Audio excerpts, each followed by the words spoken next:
വന്യമായൊരു പ്രണയം. Story Vidya Nair. Presentation Fasna Fasal. Editing Fasaluddeen VI. ഏകദേശം വൈകുന്നേരത്തോടെ തന്നെ രശ്മിയും ദിവ്യയും ദീപുവും ജയന്തിയും കൂടി ഒരു ടാക്സിയിൽ തറവാട്ടിലേക്ക് മടങ്ങിയെത്തിയിരുന്നു. ഇപ്പം എങ്ങനെയുണ്ട് മോളെ? ഹാളിലിരുന്ന് ന്യൂസ് കണ്ടുകൊണ്ടിരുന്ന ചന്ദ്രൻ അകത്തേക്ക് കടന്നു വന്ന ദിവ്യയെ നോക്കി ചോദിച്ചു. കുഴപ്പമില്ല അച്ഛാ. ചോകമുണ്ടോ മോളെ പോലും? അയ്യടാ, എന്താ ഒരു സ്നേഹം! നിങ്ങളൊക്കെ ഒരു അച്ഛനാണോ മനുഷ്യ? പിന്നെ അവനെന്താ വേണ്ടേ? രശ്മി ചന്ദ്രനെ നോക്കി പരിഹസിച്ച് സംസാരിക്കവെയാണ് സരസ്വതി ഹാളിലേക്ക് കടന്നു വരുന്നത്. അമ്മേ, അത് പിന്നെ ഞാൻ വേണ്ട, ഞാനൊക്കെ കേട്ടു. ചന്ദ്രൻ നിൻ്റെ ഭർത്താവാണ്, അല്ലാതെ അവൻ നിൻ്റെ ജോലിക്കാരനൊന്നും അല്ല. അവനെ ഇത്തരത്തിൽ ഇടിച്ച് താഴ്ത്തി സംസാരിക്കാനായിട്ട്. പിന്നെ നിൻ്റെ മോളും മോനും ആശുപത്രി കയറിയിട്ടുണ്ടെങ്കിൽ അത് നിൻ്റെ മോളുടെയും മോൻ്റെയും കയ്യിലിരിപ്പിൻ്റെ ഗുണം ഒന്നുകൊണ്ട് മാത്രമാണ്. അതിൽ ചന്ദ്രൻ എന്ത് പഴച്ചു? അമ്മേ വേണ്ട, അവൾ അന്നേരത്തെ സങ്കടത്തിൻ്റെ പുറത്ത് പറഞ്ഞതാവും. പോട്ടെ. ശരി, ഞാനായിട്ടൊന്നും പറയുന്നില്ല. പിന്നെ മറ്റുള്ളവരുടെ ജീവിതത്തിലേക്കുള്ള നിൻ്റെയൊക്കെ കടന്നുകയറ്റം അതിന് ഇവിടെ വേണ്ട. ഇനി അങ്ങനെ വല്ലതും ഉണ്ടായാൽ പിന്നെ നീയൊക്കെ ഈ പടിക്ക് പുറത്താ, ഓർത്തോ. സരസ്വതി ഹാളിലിരുന്ന എല്ലാവരെയും നോക്കി തെല്ലൊരു താക്കീതോടെ പറഞ്ഞുകൊണ്ട് കിച്ചണിലേക്ക് നടന്നു നീങ്ങി. അങ്ങനെ അറിഞ്ഞോ? എന്താ പണിക്കരേ? ഉമ്രക്കോലായിൽ പത്രം വായനയിൽ മുഴുകിയിരുന്ന കേശവൻ തൻ്റെ അരികിലേക്ക് ഓടിപ്പാഞ്ഞെത്തിയ പണിക്കരെ നോക്കി ചോദിക്കുന്ന കൂട്ടത്തിൽ തന്നെ അദ്ദേഹം തൻ്റെ കയ്യിലെ പേപ്പർ 4 മടക്കി മുന്നിൽ കിടന്നിരുന്ന ടേബിളിലേക്ക് വച്ചിരുന്നു. നമ്മുടെ ഏലങ്കത്തിലെ ഉത്സവം ഈ പ്രാവശ്യം നടത്താൻ പോകുന്നത് സുഭദ്രക്കുഞ്ഞിൻ്റെ മോനാ. എന്താ താൻ പറഞ്ഞത്? കണ്ണൻ അവനാണോ ഈ പ്രാവശ്യത്തെ? അതെ, അങ്ങനെ. എൻ്റെ ദേവി, നീ എൻ്റെ പ്രാർത്ഥന കേട്ടു. അതെങ്ങനെ ശരിയാവും പണിക്കരെ? ഒരു സ്ത്രീയല്ലേ ചടങ്ങുകൾ ചെയ്യേണ്ടത്, അവനൊരു പുരുഷനല്ലേ? ഒരു സ്ത്രീ ശബ്ദം പണിക്കർക്ക് നേരെ ഉയർന്നു. മിക്കവാറും ഞാൻ ഇവിടെ ഇരുന്ന് വേരിറങ്ങി പോത്തേ ഉള്ളൂ. ഓ, എൻ്റെ ഒരു വിധി! ഞാൻ എന്താ വല്ല നിധിയാണോ ഇങ്ങനെ അടച്ചിട്ട് സൂക്ഷിക്കാൻ? കൈവിരലുകൾ തമ്മിൽ കോർത്തു അഴിച്ചും റൂമിൽ അങ്ങോട്ടും ഇങ്ങോട്ടും നടക്കുന്നതിനിടയിൽ വൃന്ദ തൻ്റെ ഇപ്പോഴത്തെ അവസ്ഥയെപ്പറ്റിയോർത്ത് സ്വയം പരിതപിക്കുകയാണ്. ആഹാ, മോളെ ഇവിടെ നിൽപ്പുണ്ടായിരുന്നു. കണ്ണൻ എവിടെ മോളെ? റൂമിലേക്ക് കടന്നു വന്ന അമ്പാലിക കയ്യിലെ ട്രേ അവിടെ കിടന്ന കുഞ്ഞ് ടേബിളിൻ്റെ മുകളിലേക്ക് വച്ചുകൊണ്ട് ചോദിക്കവേ വൃന്ദയുടെ മുഖം പരിഭവത്താൽ കൂർത്തു. എനിക്കെങ്ങനെ അറിയാനാ? ഓ, രണ്ടും തമ്മിൽ വീണ്ടും വഴക്കിട്ടോ? സംസാരവും നിൽപ്പും ഭാവവും കണ്ട അമ്പാലിക സ്വയം അവരോട് തന്നെ ചോദിച്ചുപോയി. മോളെ, കണ്ണൻ എവിടെ? കുറച്ചു മുന്നേ അവൻ ഇങ്ങോട്ട് വരുന്നത് ഞാൻ കണ്ടിരുന്നതാണല്ലോ. അതാ അമ്മ ചോദിച്ചേ. അവനെവിടെ മോളെ? വൃന്ദയുടെ നിൽപ്പ് കണ്ട് പന്തികേട് തോന്നിയ അമ്പാലിക വീണ്ടും അതേ ചോദ്യം അവളോട് ആവർത്തിച്ചു. അല്ലയോ ഭവതി, എനിക്ക് താങ്കൾ ഈ ചോദിക്കുന്ന കണ്ണനെ പറ്റി തന്നെ ഒന്നും അറിയില്ല. ഞാൻ അദ്ദേഹത്തിൻ്റെ ബന്ധനത്തിൽ കഴിയുന്ന വെറും ഒരു തടവുകാരിയാണ്. അങ്ങനെയുള്ള ഞാൻ എങ്ങനെ ഭവതി ഈ പറയുന്ന ഏമാൻ്റെ കാര്യം അറിയും? ഓ, അങ്ങനെ. മനസ്സിലായി. രണ്ടും കൂടി വീണ്ടും പിണങ്ങിയല്ലേ? അതാവും മുഖത്ത് ഇത്ര ഗൗരവം. അതെ, പിണക്ക് തന്നെയാണ്. എനിക്കെന്താ പിണങ്ങിക്കൂടെ? മുക്കിന് അമ്മയുടെ ആ കള്ളക്കടന് മാത്രം പുറത്തേക്ക് പോവാം. ഞാൻ പോയാൽ മാത്രം കുറ്റം. വൃന്ദ ബെഡിലേക്ക് കയറി ചമ്രം പടിഞ്ഞിരുന്നുകൊണ്ട് അമ്പാലികയെ നോക്കി ഓരോന്ന് പറഞ്ഞ് പരിഭവിക്കേ അമ്പാലികയ്ക്ക് വൃന്ദയുടെ കുശുമ്പ് കുത്തിയ മുഖം കണ്ടിട്ട് നന്നായി ചിരി വരുന്നുണ്ടായിരുന്നു. എൻ്റെ ദേവി, എന്തൊരു ഭംഗിയായി ഈ മോളെ ഇങ്ങനെ കാണാൻ. നല്ല ഓമനത്തുള്ള മുഖമായി മോൾക്ക്. ഈ കുഞ്ഞിന് ജന്മം നൽകിയവർ ഭാഗ്യം ചെയ്തവർ തന്നെയാണ്, അതിൽ യാതൊരു സംശയമില്ല. ഒരുപക്ഷെ ഞാനും ഇന്ദ്രേട്ടനും തമ്മിൽ ഇല്ല, പാടില്ല. അദ്ദേഹത്തെപ്പറ്റി ഓർക്കാൻ പോലുള്ള അവകാശം എനിക്കിന്നില്ല. പഴയ കാര്യങ്ങൾ ഓരോന്ന് ഓർക്കിയ നിമിഷ നേരം കൊണ്ട് അമ്പാലികയുടെ കണ്ണുകൾ ഈറനണിഞ്ഞു. അയ്യോ അമ്മ, ഞാൻ ചുമ്മാ പറഞ്ഞതാ. അതിനാണോ കരയുന്നത്? സോറി, ഞാനിനി അങ്ങനെയൊന്നും പറയില്ല. അംബാലികയുടെ അല്പം നിറഞ്ഞ കണ്ണുകളിലേക്ക് നോക്കി ബെഡിൽ നിന്നും അല്പം വെപ്രാളത്തിൽ കെട്ടിപ്പിടഞ്ഞെഴുന്നേറ്റ് വൃന്ദ തെല്ലൊരാദിയിൽ തൻ്റെ അരികിൽ നിന്നിരുന്ന അംബാലികയെ ചേർത്ത് പിടിച്ച് അല്പം ടെൻഷനോടെ ഓരോന്ന് പറയാൻ തുടങ്ങി. ഇതിനിടയ്ക്ക് വെച്ച് പറഞ്ഞു പോയ വാക്കുകളെ ഓർത്ത് കുറ്റബോധത്താൽ അവളുടെ കണ്ണുകൾ നിറഞ്ഞു. അയ്യേ, മോളെന്തിനാ കരയുന്നത്? വൃന്ദയുടെ നിറഞ്ഞ കണ്ണുകൾ കണ്ട അംബാലിക അന്താളിച്ചു പോയി. ഞാൻ അങ്ങനെയൊന്നും അമ്മയോട് പറയാൻ പാടുണ്ടായിരുന്നില്ല. വൃന്ദ വീണ്ടും കണ്ണുകൾ നിറച്ചുകൊണ്ട് അംബാലികയെ നോക്കി പറയേ അവർ പൊട്ടിച്ചിരിച്ചു പോയി. അമ്മ എന്തിനാ ഇങ്ങനെ ചിരിക്കുന്നേ? അംബാലികയുടെ ചിരി കണ്ട അവളുടെ കണ്ണുകൾ അല്പം വിടർന്നു. അതുവരെ അനുഭവിച്ച തൻ്റെ മനസ്സിലെ സംഘർഷം തെല്ലൊന്ന് കെട്ടടങ്ങുന്നത് അവൾ അറിഞ്ഞു. പിന്നെ ചിരിക്കാതെ എങ്ങനെ ഇരിക്കും? എൻ്റെ കണ്ണിൽ ചെറിയൊരു കരട് പോയതിനാണോ നീ കരയുന്നത്? അയ്യേ, എന്താ കുട്ടി ഇത്? മോശം തന്നെ. അവളെ കളിയാക്കി ചിരിച്ചുകൊണ്ട് അംബാലിക കാര്യം പറയവേ വൃന്ദയുടെ മുഖം ദേഷ്യത്താൽ വീർത്തു. ഒന്ന് പോടുന്നു, ഞാൻ എന്തോരം പേടിച്ചു എന്നറിയോ? അയ്യോ, അപ്പോഴേക്കും എൻ്റെ മോള് വീണ്ടും പിണഞ്ഞു. പോടുന്നു. വൃന്ദയുടെ അല്പം വീർത്ത കവിളിൽ അംബാലിക തൻ്റെ ചൂണ്ടുവിരൽ അമർത്തി ചോദിക്കെ വൃന്ദയ്ക്ക് നന്നായി ചിരി വരുന്നുണ്ടായിരുന്നു. അത് അവരിൽ നിന്നും മറയ്ക്കാൻ എന്നവണ്ണം അവൾ അവരുടെ കൈകളെ തട്ടി മാറ്റി മറ്റെങ്ങോ നോട്ടം കൊടുത്തു. ഓ, അപ്പോൾ പിണക്കമാണ്. എന്നാ ഞാൻ പോയിക്കോളാം.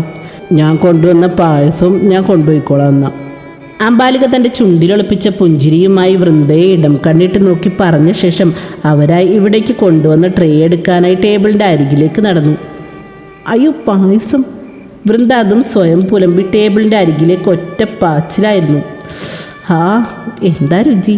അംബാലിക ട്രേ കയ്യിലെടുക്കും മുന്നേ വൃന്ദ ട്രേയിലിരുന്ന പായസം കൈക്കലാക്കി നുണഞ്ഞു തുടങ്ങിയിരുന്നു. ആഹാ, ഇത് കൊള്ളാം. എന്നോട് പിണക്കാണെന്നൊക്കെ പറഞ്ഞിട്ട് ഞാൻ കൊണ്ടുവന്ന പായസം കുടിക്കാൻ കൊള്ളാവോ? അംബാലിക ഇടുപ്പിൽ കൈകുത്തി അല്പം കപടദേഷ്യത്തോടെ അവളെ നോക്കി ചോദിച്ചു. അതിന് എനിക്കാരോടും പിണക്കൊന്നുമില്ല. കൊതിച്ച്. കണ്ണനിവിടെ ഇല്ലാത്ത സ്ഥിതിക്ക് മോളത് ഈ ഗ്ലാസ്സിലുള്ളതുകൂടെ കുടിച്ചിട്ട് കുളത്തിലേക്ക് പോരുന്നുണ്ടെങ്കിൽ വാ. കുളത്തിലേക്കോ? അയ്യോ വേണ്ട, അറിഞ്ഞാൽ ചിലപ്പോൾ വഴക്കു പറയും. അത് പറയുമ്പോൾ വൃന്ദയുടെ മുഖം മങ്ങിപ്പോയിരുന്നു. അതുവരെ ഉണ്ടായിരുന്ന കുറുമ്പൊക്കെ എങ്ങോ പോയി മറഞ്ഞു. അവളിൽ പെട്ടെന്നുണ്ടായ മാറ്റം അംബാലികയും ശ്രദ്ധിച്ചു. ഒന്നും പറയില്ല, ഞാനല്ലേ കൂടെയുള്ളേ. മോള് ധൈര്യമായിട്ട് വാ. ഞാൻ മോൾക്കായിട്ട് എണ്ണയും ഇഞ്ചിയും മഞ്ഞളും ഒക്കെ എടുത്തു വയ്ക്കാം. അംബാലിക വൃന്ദയെ തന്നിലേക്ക് കൂടുതലായി ചേർത്ത് പിടിച്ച് ധൈര്യം പകരുന്നതിനോടൊപ്പം പറയെ വൃന്ദയുടെ മുഖം അല്പം ഒന്ന് വിടർന്നു. അതൊക്കെ എന്തിനാ കൂടെ എടുക്കുന്നത്? ഞാനതൊന്നും ഉപയോഗിക്കാറില്ല. അതൊന്നും ഇവിടെ പറഞ്ഞാൽ പറ്റില്ല. തറവാട്ടിലെ എല്ലാ പെൺകുട്ടികളും ആഴ്ചയിലൊരിക്കൽ ഇതൊക്കെ ഉപയോഗിച്ചാണ് കുളിക്കാറ്. ദേ ഈ ഞാൻ വരെ. ഇതൊക്കെ ഇവിടുത്തെ ഓരോ കീഴ്വഴക്കങ്ങളാ മോളെ. മോള് വാ, അമ്മ അതൊക്കെ പോയി എടുത്തു വയ്ക്കാം. അംബാലിക വൃന്ദയുടെ കവിളിൽ മെല്ലെ തലോടിക്കൊണ്ട് പറഞ്ഞ് പുറത്തേക്ക് നടന്നു നീങ്ങി. കുളത്തിലെ കുളിരാർന്ന ജലത്തിൽ അവൻ ഇടതടവില്ലാതെ മുങ്ങി നിവർന്നു.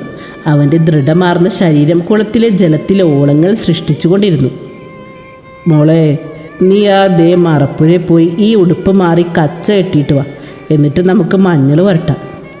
അംബാലിക തൻ്റെ ചുറ്റിനും കണ്ണുകൾ വിടർത്തി നടന്നു വന്നിരുന്ന വൃന്ദയെ നോക്കി പറഞ്ഞുകൊണ്ട് കയ്യിലെ നേര്യമുണ്ട് അവളുടെ കയ്യിലേക്ക് വച്ചു കൊടുത്തു. ഞാനിപ്പോൾ വരാമേ. വൃന്ദ ഉള്ളിലേറിയ സന്തോഷത്തിൽ ചുറ്റും കണ്ണോടിച്ചുകൊണ്ട് അംബാലികയുടെ കയ്യിലെ മുണ്ടും വാങ്ങി ചുണ്ടിലൊരു പുഞ്ചിരിയുമായി മറപ്പുരയിലേക്ക് ഓടി. ഇതേ നേരം അവരുടെ സംസാരങ്ങളെല്ലാം തന്നെ ഒരുവൻ അല്പം മറഞ്ഞു നിന്ന് കേൾക്കുന്നുണ്ടായിരുന്നു.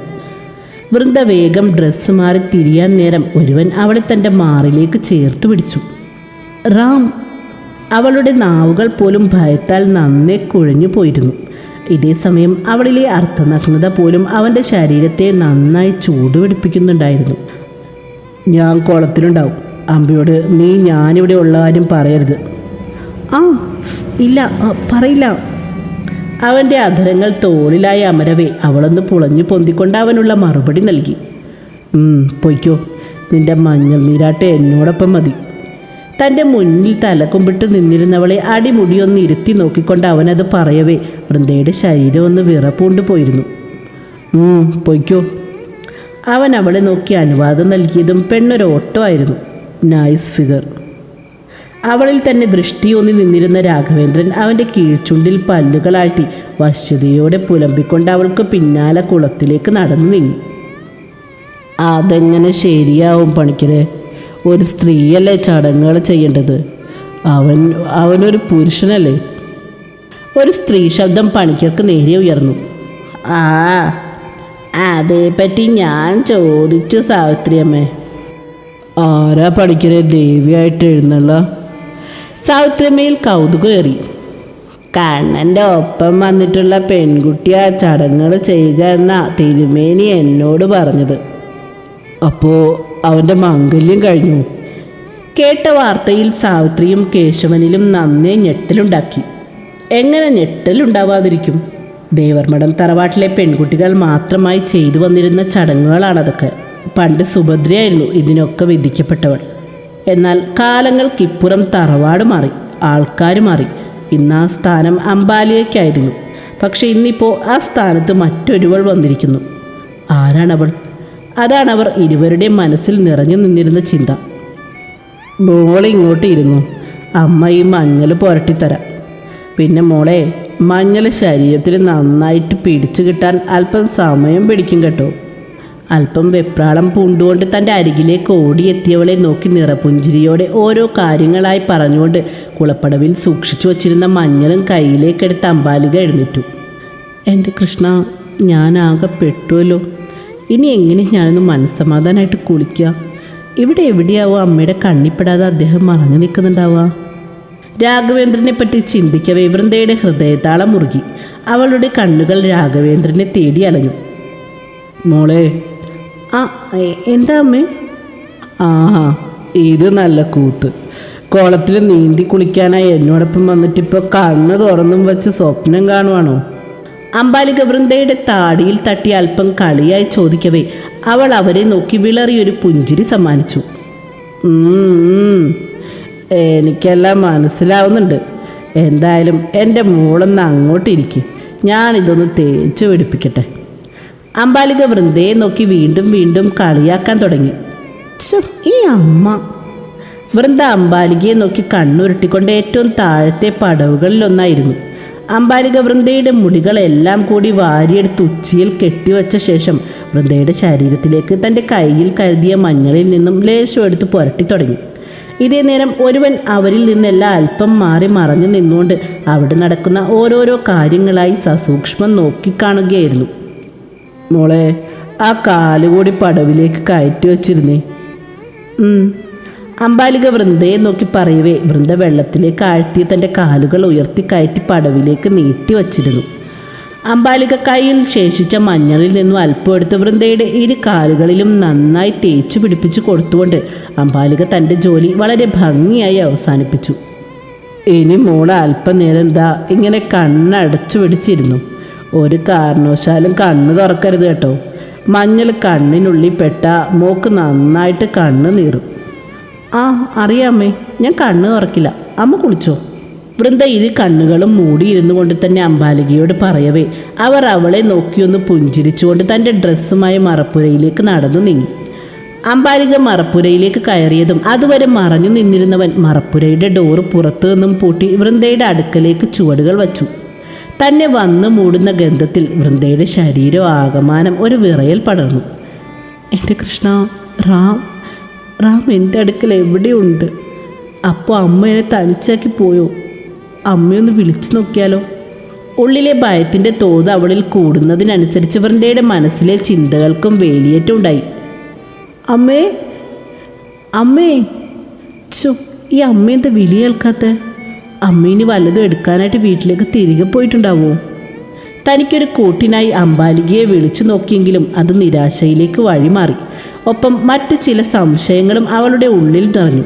പലതും ചിന്തിച്ചു കൂട്ടിയേറെ ഭയത്തോടെ ഇരിക്കുകയാണ് വൃന്ദയുടെ പുറമേനിയിലായി മറ്റൊരു ശരീരം മൃദുവായി അമർന്നത്. തുടരും.